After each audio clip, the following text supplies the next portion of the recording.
नमस्कार दोस्तों, आज आप सीखेंगे चेंज इनटू नेगेटिव सेंटेंस, मतलब वाक्य को नेगेटिव बनाना सीखेंगे।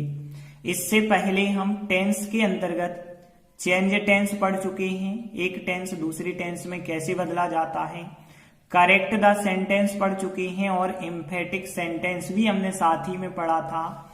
आगे हम पढ़ेंगे वाक्य को नेगेटिव कैसे बनाया जाता है। तो नेगेटिव बनाने के कुछ नियम होते हैं, उन नियमों से ही हम नेगेटिव वाक्य को बना सकते हैं। जैसे हम देखते हैं, पहला नियम क्या है, यदि वाक्य में हमें हेल्पिंग वर्ब दी गई है, मतलब सहायक क्रिया दी गई है, तो हम सहायक क्रिया के बाद नॉट का प्रयोग करके नेगेटिव बना लेते हैं। दूसरा नियम है, यदि हमें किसी मॉडल के साथ फर्स्ट फॉर्म दिया गया है, ध्यान देना, किसी मॉडल के साथ फर्स्ट फॉर्म, तो हम उस मॉडल के बाद नॉट लगा के फर्स्ट फॉर्म वैसे का वैसा ही लिखते हैं।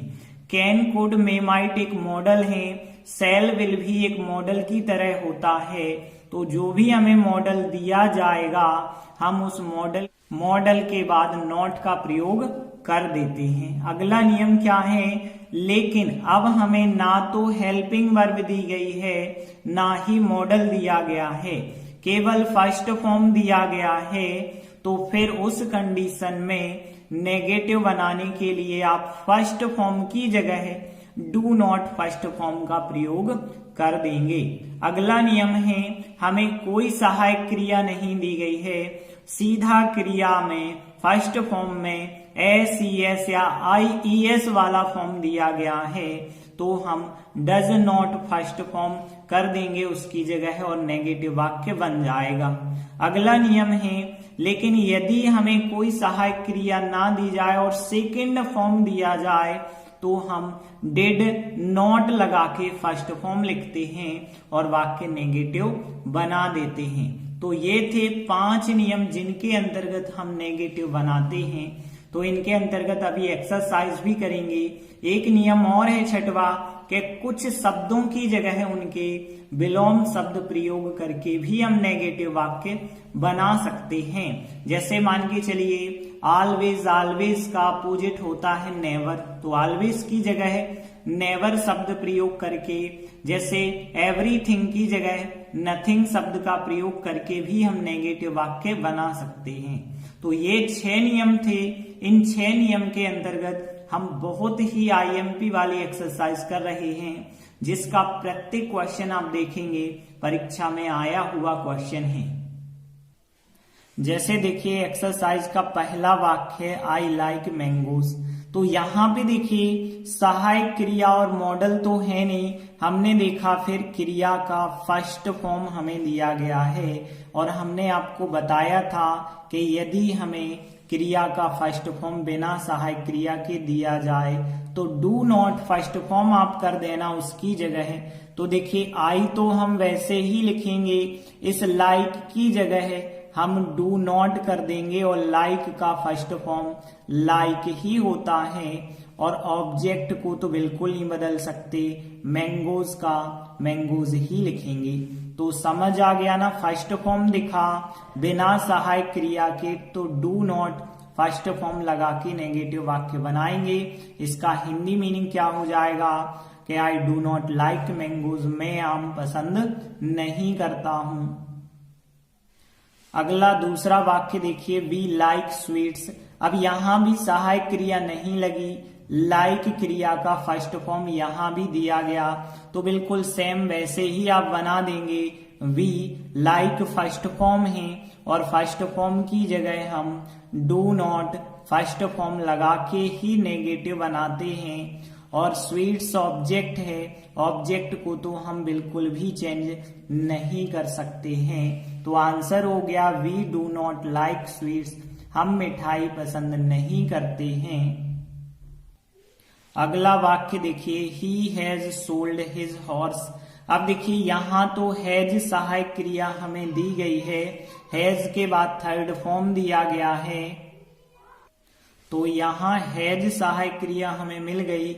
तो जब हमने बताया था सहायक क्रिया होती है तो हम नेगेटिव सहायक क्रिया के बाद नॉट लगा के बनाते हैं। तो हैज के बाद नॉट लगा देंगे, बाकी कोई चेंजिंग नहीं कर पाएंगे आप। हिज हाउस वैसे का वैसा ही रहेगा और सोल्ड का सोल्ड ही रहेगा। सहायक क्रिया जब नहीं दी जाती है तब की बात अलग है कि डू नॉट फर्स्ट फॉर्म या डज नॉट फर्स्ट फॉर्म या डिड नॉट फर्स्ट फॉर्म करते हैं। यदि सहायक क्रिया है तो क्रिया में तो कोई बदलाव नहीं आप कर सकते हैं। तो यहाँ आंसर हो गया he has not sold his house, उसने अपना घर नहीं बेचा है। अगला वाक्य देखिए, ब्रिंग योर कॉपीज। तो यहां भी यदि हम बात करें शुरुआत में ही फर्स्ट फॉर्म आ गया है, इसका मतलब है वाक्य इम्पेरेटिव सेंटेंस है, आदेशात्मक वाक्य, लेकिन फिर भी यहाँ है तो क्रिया का फर्स्ट फॉर्म। तो फर्स्ट फॉर्म है जहां पे हमने बताया यदि कोई सहायक क्रिया ना हो तो डू नॉट लगा के नेगेटिव बनाते हैं। तो यहाँ पे डू नॉट लगा दो या डू नॉट को शॉर्ट में डोंट भी कह सकते हो, तो डोंट हो जाएगा।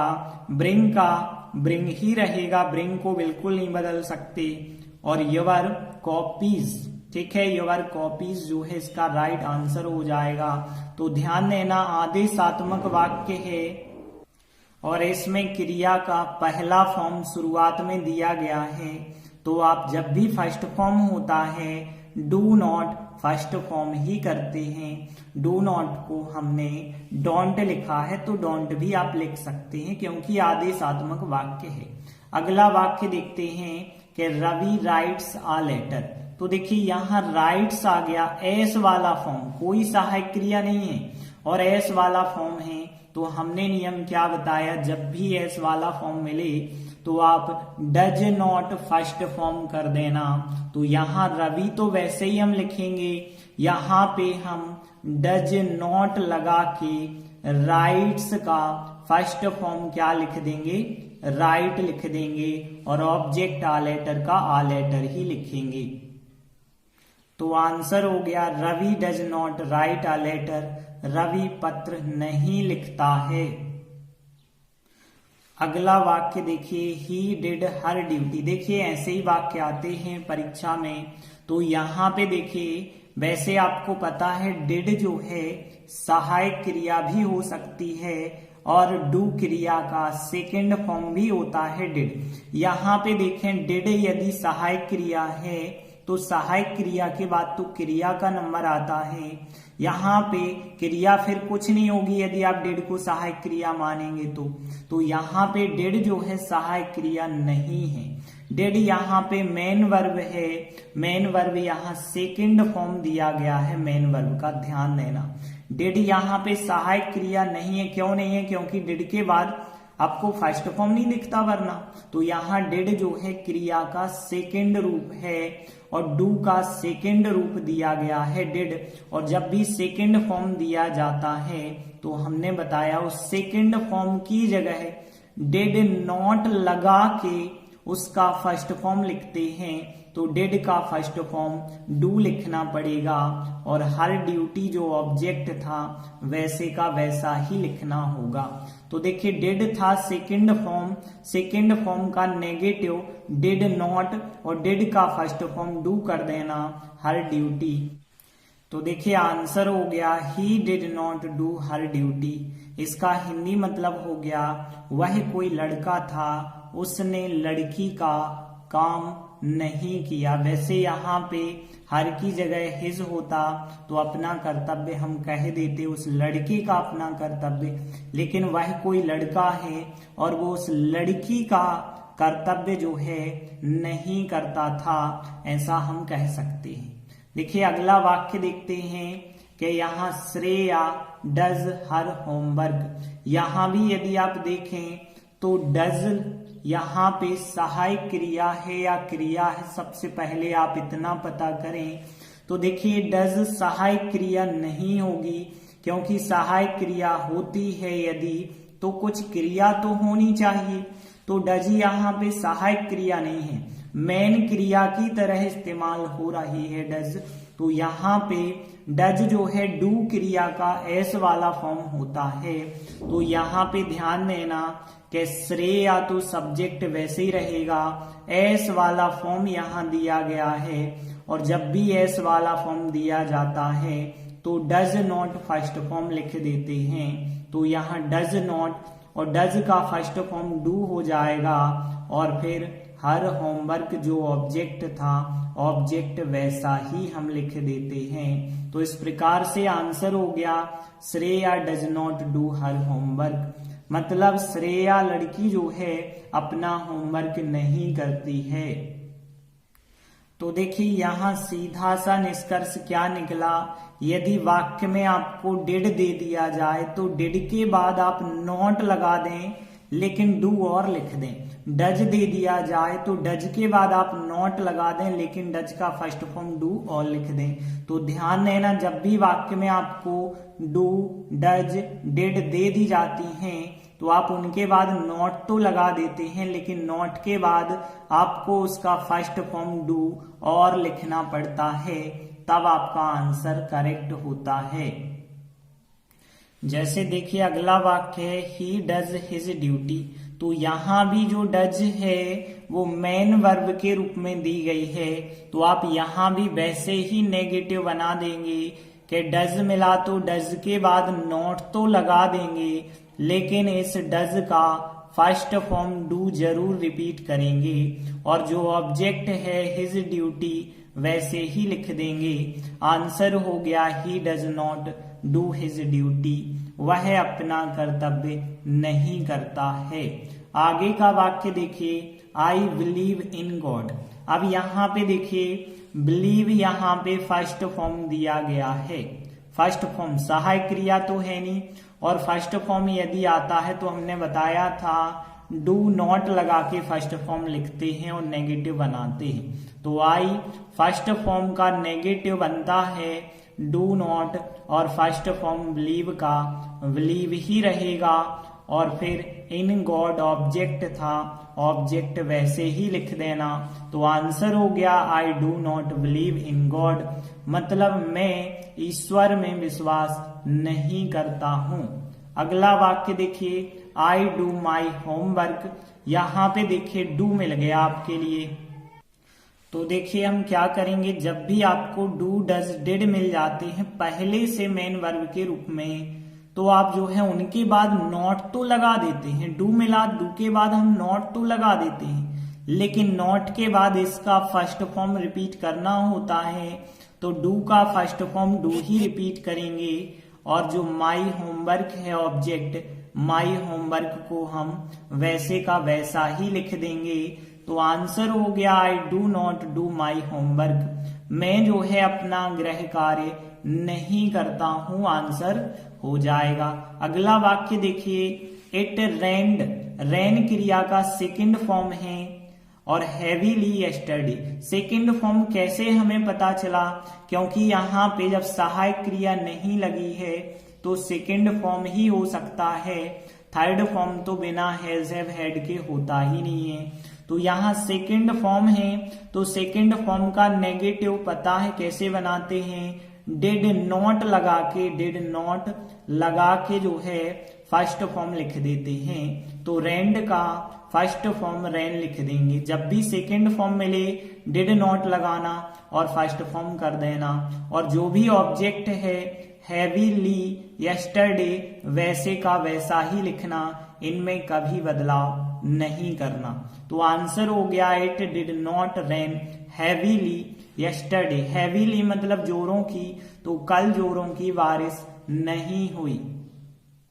अगला वाक्य है यस्टरडे रामू सट द डोर। अब देखिए सट की बात करें तो सट के तीनों फॉर्म एक से होते हैं, थर्ड फॉर्म तो यहाँ हो नहीं सकता है क्योंकि बिना हैज हैव हैड के नहीं होता है। अब या तो ये फर्स्ट फॉर्म होगा या तो सेकंड फॉर्म होगा। यस्टरडे लिखा है, इस वजह से फर्स्ट फॉर्म नहीं हो सकता, क्योंकि प्रेजेंट सिंपल का वाक्य यहाँ पे नहीं बना सकते आप। यस्टरडे लिखा है, पास्ट सिंपल का ही वाक्य होगा, तो सट यहाँ क्रिया का सेकंड रूप माना जाएगा। तो सेकंड रूप माना जाएगा तो फिर आंसर क्या बनेगा?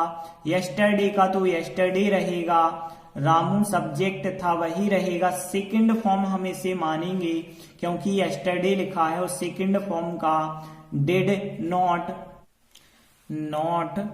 और सट का फर्स्ट फॉर्म कर देंगे। तो सट का तो सट ही होता है फर्स्ट फॉर्म, और द डोर ऑब्जेक्ट जो था द डोर वैसे ही लिखेंगे।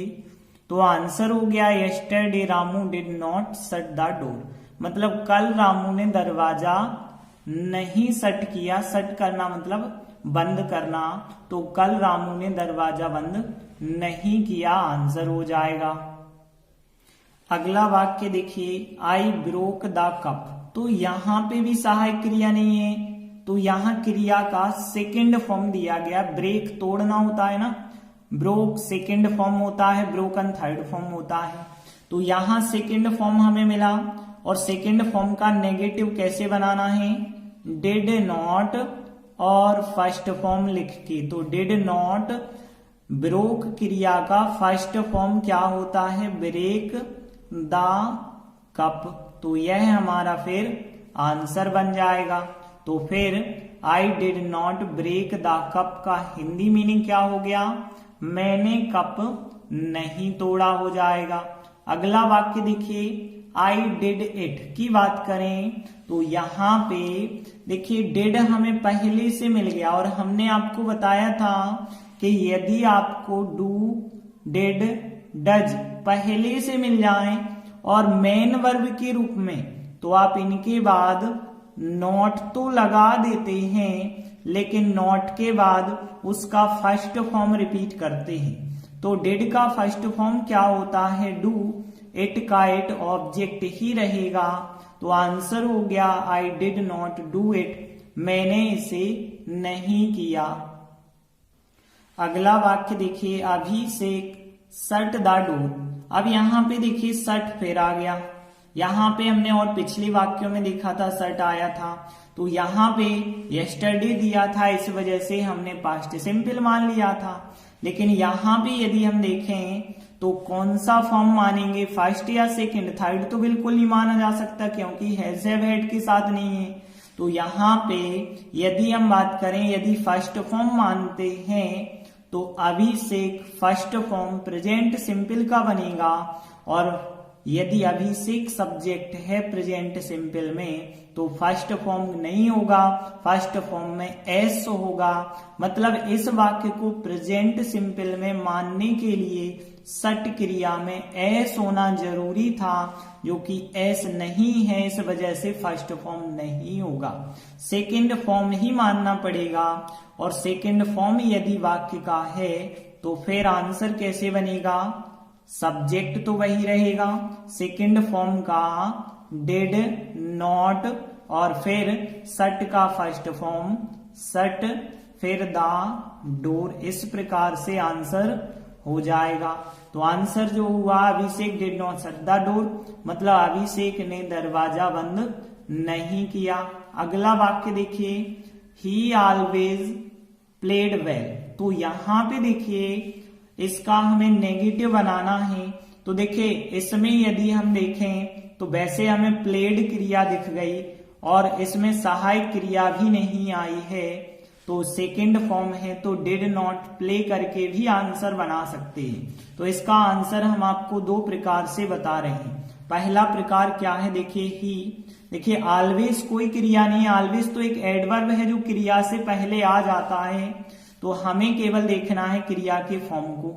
तो यहाँ पे प्लेड लिखा है, तो प्लेड का हम नेगेटिव करेंगे, तो क्या होगा? प्लेड का नेगेटिव यदि हम देखें तो यहाँ पे डिड नॉट प्ले करना होगा, तो डिड नॉट प्ले करके बना सकते हैं। या फिर जो है सबसे सरल तरीका ये है कि ऑलवेज का विलोम शब्द आप प्रयोग कर दीजिए नेवर, और प्लेड वेल वही का वही लिखिए और बाकी में कोई बदलाव नहीं कीजिए।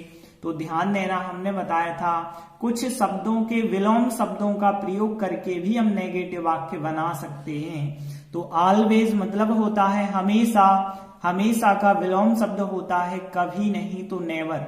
तो जहां ऑलवेज आ रहा था उसकी जगह नेवर लगा देना और आंसर वही लिख देना पूरा, कुछ भी चेंजिंग नहीं करना, तो ये आंसर हो जाएगा। इसका मतलब था कि वह जो है हमेशा अच्छा खेलता था, वह कभी अच्छा नहीं खेलता था, इसका नेगेटिव हो जाएगा। अगला वाक्य देखिए, जैसे है we see a very good film yesterday. तो यहाँ पे सी क्रिया का सेकेंड फॉर्म सा दिया गया है, सेकेंड फॉर्म है। यहाँ तो वैसे कोई ऐसा वर्ड नहीं है जो आप विलोम कर सको, तो यहाँ पे नेगेटिव क्रिया को करना है। तो यहाँ पे सेकेंड फॉर्म है, सेकेंड फॉर्म का नेगेटिव हम कैसे कर सकते हैं, डिड नॉट लगाकर फर्स्ट फॉर्म, सा क्रिया का सेकेंड फॉर्म होता है, सी क्रिया का सेकेंड फॉर्म है, तो इसका फर्स्ट फॉर्म सी लिख देंगे। तो सेकेंड फॉर्म की जगह डिड नॉट फर्स्ट फॉर्म कर देना, और जो ऑब्जेक्ट है कि आ वेरी गुड फिल्म यस्टरडे, वैसे का वैसा ही लिख देना, इसमें कोई चेंज नहीं करते हैं। तो आंसर हो गया we did not see a very good film yesterday, मतलब कल हमने एक अच्छी फिल्म नहीं देखी, इसका हिंदी मीनिंग हो जाएगा। इसके बाद अगला वाक्य देखिए, आई हैड अ बुक। देखिए यहाँ पे हैड यदि हम देखें तो हैड सहायक क्रिया नहीं है, क्योंकि हेड के बाद थर्ड फॉर्म होना चाहिए, जो कि थर्ड फॉर्म है ही नहीं। इसका हिंदी मीनिंग है मेरे पास एक किताब थी। तो यहाँ पे हेड जो है इसका मतलब है के पास होना। तो यहाँ पे आप ध्यान रखना कि एक क्रिया होती है हैव क्रिया का सेकेंड फॉर्म क्या होता है, हेड होता है, और हैव क्रिया में जब जो है एस वाला फॉर्म लग जाए तो वो बन जाता है हैज। ये बात आप याद रखना। तो यहाँ हैव क्रिया का फर्स्ट फॉर्म होता है और हेड उसका सेकंड और थर्ड फॉर्म होता है, लेकिन हैव में एस लगा दो तो बन जाता है हैज।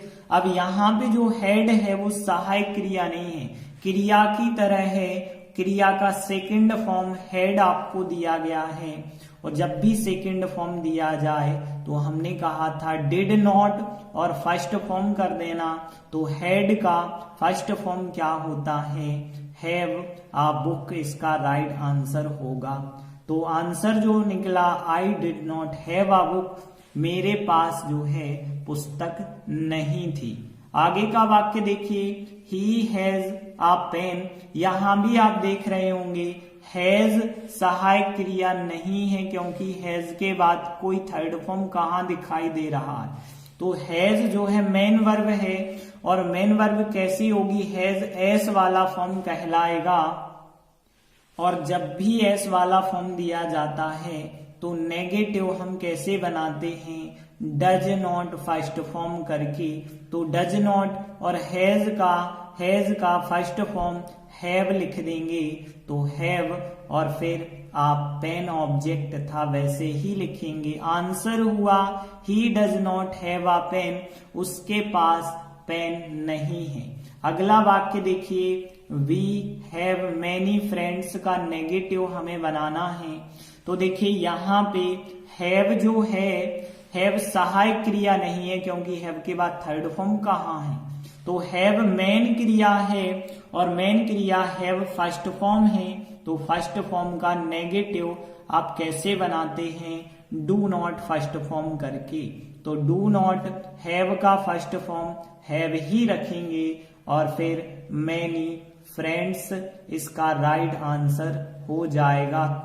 तो हिंदी मीनिंग क्या हुआ कि we do not have many friends का हिंदी मीनिंग होगा कि हमारे पास कई मित्र नहीं हैं। तो ध्यान देना एक चीज, हमने बताया था जब भी आपको do does did main verb के रूप में दी जाए तो इनके बाद नॉट लगा के इनका फर्स्ट फॉर्म रिपीट जरूर करें। वैसे ही आप यहाँ पे ध्यान देना, हैड, हैज और हैव दिए जाएं तो आपको इनका फर्स्ट फॉर्म हैव जरूर रिपीट करना है।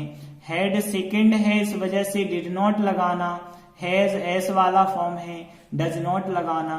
हैव फर्स्ट फॉर्म है, डू नॉट लगाना। अगला वाक्य बहुत इंपॉर्टेंट वाक्य, ध्यान देना।